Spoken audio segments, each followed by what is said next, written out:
Okay, so today we are going to discuss another lecture in our SQL Server series, and today we are going to discuss what are DDL triggers. So इससे पहले हमने जो है वो different triggers को discuss किया है, और आज के इस लेक्चर के अंदर आज जो है वो हम डिस्कस करेंगे DDL ट्रिगर्स को। सो बेसिकली हम आज के इस लेक्चर के अंदर ये समझेंगे कि DDL ट्रिगर्स होते क्या हैं, और फिर ये किस तरह से बनते हैं, और जो है वो इनके अंदर कितने टाइप्स के DDL ट्रिगर्स होते हैं। ठीक है, फिर जो DDLs की टाइप होती है DDL ट्रिगर्स की, उनको हम नेक्स्ट लेक्चर्स में आने वाले ट्यूटोरियल्स में डिस्कस कर लेंगे। So first of all, what are DDL triggers? ठीक है, तो DDL ट्रिगर्स वो एसक्यूएल ट्रिगर्स होते हैं एसक्यूएल सर्वर के अंदर जो किसी डेटा डेफिनेशन लैंग्वेज के इवेंट पर फायर हो। ठीक है, यानी इससे पहले हमने देखा था कि भाई जब हम इंसर्ट करते थे, ठीक है, हम डिलीट करते थे, हम अपडेट करते थे, तो उनके ऊपर हम लगाते थे। ठीक है ना, हम उनके ऊपर क्या लगाते थे, उनके ऊपर ट्रिगर लगाते थे, यानी वो कौन से ऑपरेशंस थे, वो अलग ऑपरेशंस थे। ठीक है ना, वो हमारे अलग ऑपरेशंस थे। जबकि हमारा जो ये है, अब हमारे जो डीडीएल कौन से हैं, डेटा डेफिनेशन के जितने लैंग्वेज के अंदर जितनी हमारी कमांड्स आती हैं, like create, alter, drop, grant, deny, revoke. ठीक है, तो इस तरह के जो आपके इवेंट्स होते हैं, उनके ऊपर जो इवेंट फायर होते हैं, उनको हम कहते हैं डीडीएल ट्रिगर्स। ठीक है, यानी डेट मीन्स कि हमारे पास DDL triggers in SQL server are working on a database. ठीक है, तो इसी वजह से हम क्या कह सकते हैं कि ये जो हमारे डीडीएल ट्रिगर्स हैं एसक्यूएल सर्वर के अंदर, वो किसके ऊपर काम करते हैं, वो किसी ना किसी डेटाबेस के ऊपर काम करते हैं।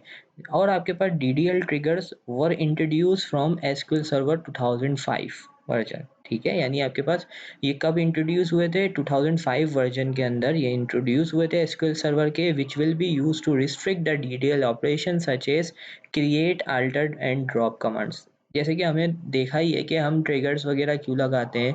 लेट्स से हम लॉग्स लगाना चाहते हैं, हम कोई चीज़ रोकना चाहते हैं, इस तरह की चीज़ों के लिए हम क्या लगाते थे, ट्रिगर्स लगाते थे। और डीडीएल ट्रिगर्स हमें किस में हेल्प करेंगे कि हम ये जो ऑपरेशंस है हमारे क्रिएट, अल्टर, ड्रॉप कमांड्स, इनको रिस्ट्रिक्ट कर सकें। We can think a DDL trigger as a special kind of store procedure that executes in response to a server scope or database scope events. So basically आप DDL trigger को एक special type का store procedure भी समझ सकते हैं, जो कि किसके रेस्पॉन्स में एग्जीक्यूट होता है, आपके सर्वर स्कोप या डेटाबेस स्कोप इवेंट्स के अगेंस्ट में जो जनरेट होता है। हम इनकी एग्जांपल्स करेंगे तो आपको ये चीज़ें क्लियर हो जाएंगी कि सर्वर स्कोप क्या है और डेटाबेस स्कोप क्या है। जब पॉइंट आपको जो यहाँ पर रिमेंबर करना है कि DDL trigger fire only after the DDL statement execute. So basically ये कब फायर होगा, जब आपकी DDL स्टेटमेंट एग्जीक्यूट होगी। So we can not use the instead of trigger here, and moreover the DDL triggers will not fire in response to event that affect the local temporary tables। और basically जो आपके DDL triggers हैं, ठीक है, तो यानी इस situation के अंदर हम एक तो इंस्टेड ऑफ ट्रिगर्स यूज़ नहीं कर सकते, और दूसरी बात ये है कि DDL ट्रिगर्स जो हैं वो आपके पास लोकल टेम्पररी टेबल्स जो होते हैं उनके इफेक्ट पे काम नहीं करेंगे।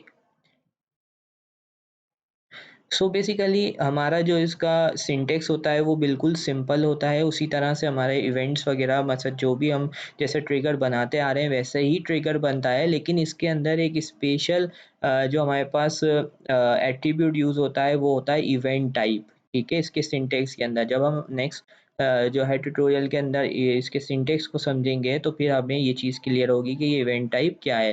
बेसिकली इवेंट टाइप वो इवेंट है जिसके अगेंस्ट में आप ट्रिगर को फायर करना चाहते हैं। लेट्स से आपके पास क्रिएट, यानी आप क्रिएट करते वक्त कुछ चेक करना चाह रहे हैं। ठीक है, तो आप क्या करेंगे, आप इवेंट टाइप क्रिएट टेबल दे देंगे। अगर आप कुछ काम करना चाहते हैं ड्रॉप टेबल के ऊपर, तो फिर आप ड्रॉप टेबल, इसी तरह ऑल्टर। तो बेसिकली इवेंट टाइप वो चीज़ डिटरमाइन करता है, वो एट्रीब्यूट की वैल्यू होती है कि ये डिटरमाइन ये करेगी कि आपके पास आप कौन से इवेंट के अगेंस्ट में ये जो है वो ट्रिगर फायर करना चाहते हैं। सो आई थिंक ये चीज़ क्लियर होगी। उसके बाद हम चलते हैं कि how many types of DDL triggers in SQL server. हमारे पास एसक्यूएल सर्वर के अंदर डीडीएल ट्रिगर्स की कितनी टाइप है, तो बेसिकली दो टाइप्स के डीडीएल ट्रिगर्स होते हैं। जैसे ऊपर भी एक आपके पास एक कॉन्सेप्ट आया था डेटाबेस स्कोप और सर्वर स्कोप का, तो हमारे पास दो टाइप्स के डीडीएल ट्रिगर्स हैं, डेटाबेस स्कोप ट्रिगर और सर्वर स्कोप डीडीएल ट्रिगर्स। अब डेटाबेस स्कोप कौन से हैं और सर्वर स्कोप कौन से हैं? So basically DDL triggers that can be created in a specific database। अगर कोई स्पेसिफिक डेटाबेस के टेबल पे बनाया, यानी आपने बोला कि इस पर्टिकुलर डेटाबेस के लिए मैंने ये ट्रिगर लगाया है, तो वो आपके हो जाते हैं डेटाबेस स्कोप, यानी उनका जो स्कोप है या उनका लेवल जो है वो उसी डेटाबेस तक लिमिटेड है, वो किसी और डेटाबेस पे अप्लाई नहीं होते। इंस्टेड आपके पास अगर आपका जो लेवल है वो सर्वर लेवल है, यानी आपने एक ऐसा डीडीएल ट्रिगर बनाया है जिसका स्कोप क्या है, जिसका स्कोप सर्वर है, तो इसका मतलब ये है कि अब आपके सर्वर के अंदर जितनी भी डेटाबेसेस मौजूद हैं उन सब पे ये डीडीएल ट्रिगर जो है वो अप्लाई होगा।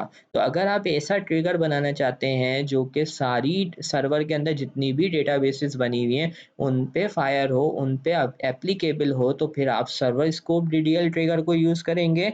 और अगर आप एक ऐसा डीडीएल ट्रिगर बनाना चाह रहे हैं जो किसी पर्टिकुलर डेटाबेस पे ही काम करे, तो फिर आप डेटाबेस स्कोप डीडीएल ट्रिगर बनाते हैं। सो आज के इस लेक्चर में इतना ही। इंशाल्लाह नेक्स्ट वीडियो में हम जो है डेटाबेस स्कोप ट्रिगर को डिस्कस करेंगे। सो तब तक के लिए अल्लाह हाफिज़।